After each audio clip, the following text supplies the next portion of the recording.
Hello everybody, welcome back. Today as well we have got you another video. In this video I'll show you how you can simply go ahead and delete your Facebook account. But before that, please do make sure to like our video, subscribe our channel, and yes, without any further delay, let's get into it.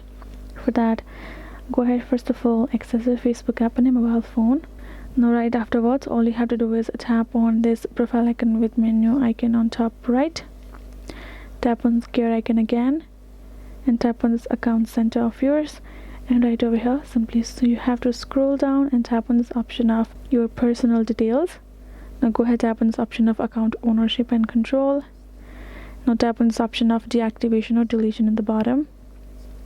Simply choose your particular account, choose delete account, tap on continue. Simply go ahead, tap on continue again, choose a reason for you, tap on continue, and that's how it's gonna look like afterwards. Go ahead again, tap on continue at the bottom.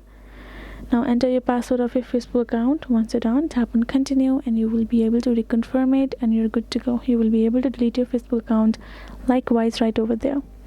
That is how you can do it. Hope this video was helpful to you all. Thank you so much for watching, and yes, I'll see you guys in our next video.